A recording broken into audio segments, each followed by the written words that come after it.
Do you think that you're capable of doing this?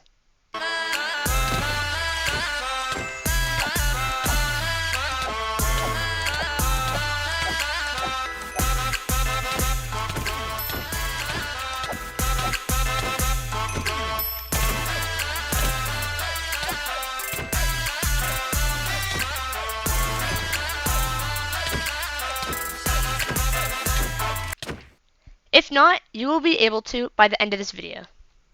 In this video, I'm going to be showing you the basics of 1.19 PvP, sword tactics, axe and shield PvP strategies, how to use other items in battle, and tips for slight improvement. Let's get started. Since the 1.9 combat update, we now have to be more strategic because our weapons take time to reload for maximum damage. The sword takes around half a second to reload and the axe takes a little over 1 second. This basically means that the sword can hit twice while the axe can only hit one time. If you do not wait the full time, or at least 85%, you won't do very much damage at all. You may be thinking, well, why don't I just use a sword because it attacks faster? And there are two main reasons for why axes are preferred by many people. The first reason is because they simply do a lot more damage when a crit.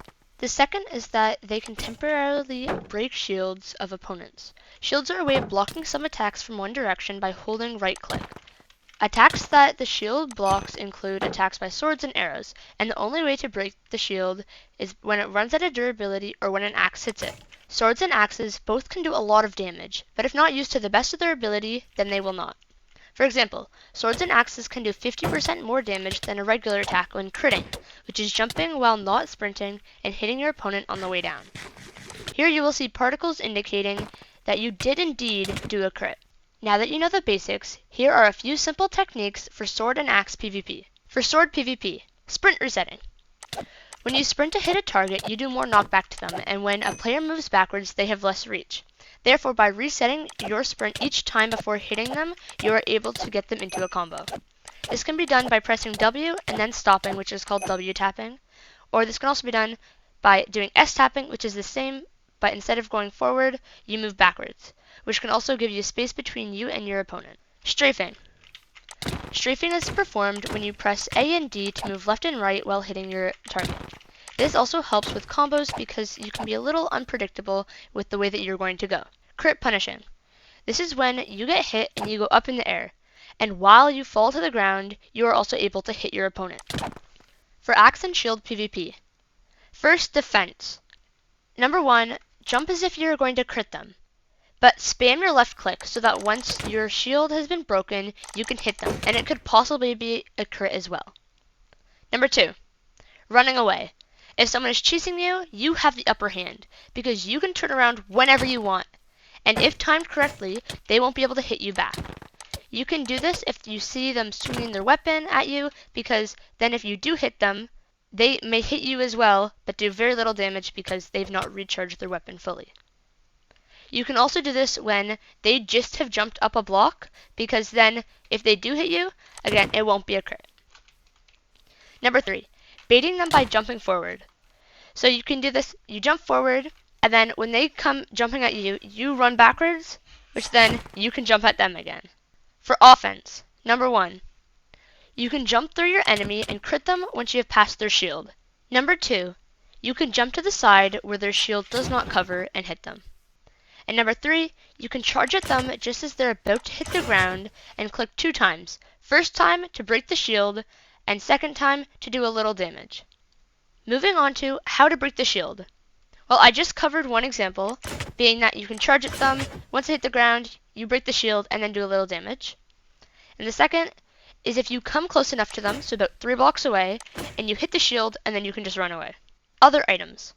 You can use a variety of other items to increase your chance of winning. Examples include lava, water, cobwebs, pearls, potions, bows and crossbows, tipped arrows, gaps, crystals and respawn anchors, and most importantly, totems. Lava. By placing lava down, not only does it deal damage, but it also slows your opponent down. This could make your opponent use water, but if they do not have this, it makes it so much easier because the fire tick will slow them down. This makes water really important, and you should always have a couple of water buckets just in case. Cobwebs. Cobwebs are great for slowing your opponent down, which can lead to you crit chaining them, which is when you get multiple crits in a row. Again, water is very important because it can remove the cobwebs when placed. Pearls are needed in any fight you have because they can give you time, they can save you from almost any situation, whether it be in cobwebs, lava, or in a hole, and they can also get you into better positions, being a low ground, so that you can hit your target while they cannot hit you. Potions. There are many potions that can help in fights. Just to name a few: strength, swiftness, fire resistance, healing, regeneration, potion of the Turtle Master, harming, poison, weakness, and slowness. Bows and crossbows with tipped arrows. Bows and crossbows are necessary because they can deal damage from afar, which can just lower your opponent's health before battle or kill them. Golden apples are very important. Not only do they give you more health, but they also give you the absorption effect and regeneration. Crystals and respawn anchors. The main idea is that you can hit your opponent and they'll place down obsidian before a crystal, and then hit the crystal, which does a lot of damage if the enemy is above or on the same level as the crystal. Anchors work when placed next to your opponent, and then 5 glowstone is placed into the respawn anchor, blowing it up and destroying the blocks around it, which is great for crystals. Totems. Totems are so important because when they're in your offhand and you run out of hearts, they pop and give you an extra 4 hearts, which is basically giving you a backup life. Finally, here are some tips for slight improvement. Number 1, by turning your FOV up fully, you can see your enemies easier. 2, lowering your FOV effects to 0. This makes your screen stay the same while having speed and not zooming in and out all the time. 3, if you're using Lunar, you can press right shift, then mods, and then search reach and enable it. And you can also search combo counter and enable it. The reach display will help with sprint resetting. You want to try to make the number 3. This way you can get other people into a combo and they will not be able to hit you. If you enjoyed the video, please like and subscribe. It means a lot, and have a good day.